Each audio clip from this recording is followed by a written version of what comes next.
मेरा नाम अरसलान है और मैं इस्लामाबाद का रिहायशी हूँ। मेरी पान की दुकान है और मेरा ज्यादातर काम रात को होता है। आमतौर पर मैं रात 2 बजे दुकान बंद करता हूँ। सर्दियों की एक टट्टरी हुई रात थी जब मैंने दुकान बंद की। वक्त हो चुका था रात के 1 बजे का। मेरे घर का रास्ता एक कब्रिस्तान के करीब गुजरता था। मैं जयटेन में रहता हूँ और पैदल चलकर 15 मिनट लगते थे। जब मैं कब्रिस्तान के करीब पहुंचा तो अचानक एक मासूम सा बच्चा नजर आया। उसने मुझे आवाज दी, अंकल, मेरी मामा की तबीयत ठीक नहीं है, बराहे करम मेरे साथ चलिए। हम करीब ही रहते हैं, ना हमारे पास मोबाइल है, ना घर में कोई मर्द। मैं थोड़ा सा हिचकिचाया मगर मदद की नीयत से उसके साथ चल पड़ा। वो मुझे कब्रिस्तान के छोटे कच्चे रास्तों से लेकर एक पुराने से मकान तक ले आया। मकान सिर्फ एक कमरे पर मुश्तमिल था और खासा बोसीदा मालूम होता था। मैंने आज तक उस जगह ऐसा मकान नहीं देखा था, शायद कभी उस तरफ आया ही ना था।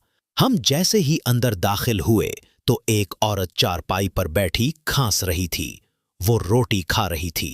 बच्चे ने कहा, अम्मा, ये अंकल आ गए हैं, अब बेफिक्र हो जाओ, तुम्हारी खांसी की दवा आ गई है। मैं हैरान रह गया।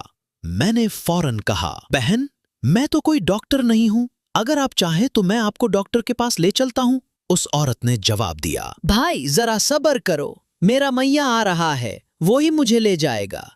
मैंने दिल में सोचा, अगर उसका मियाँ आ रहा है तो मुझे क्यों बुलाया। दिल में खौफ सा महसूस होने लगा। इतने में वही छोटा बच्चा एक बड़ा सा गंदा बर्तन ले आया। बर्तन की हालत देखकर मुझे के आने लगी। अब मुझे शदीद शक हुआ कि कुछ तो गड़बड़ है।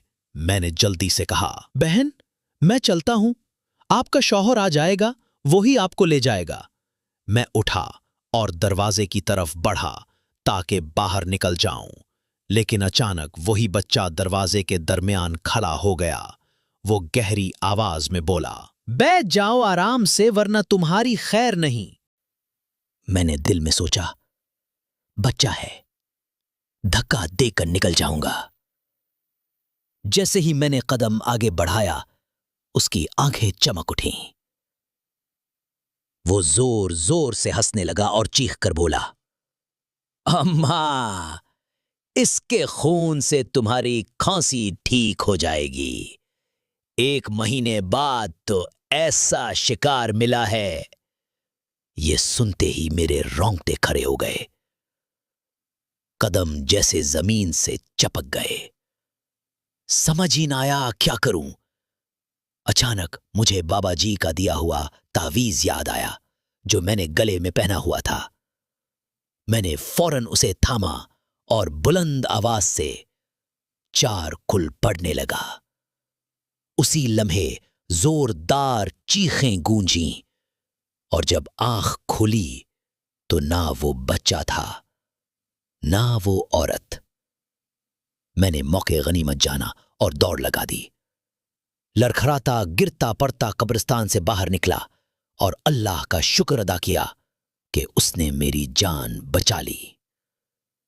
इस वाक़े के बाद मैंने कभी उस रास्ते से घर जाने की हिम्मत नहीं की।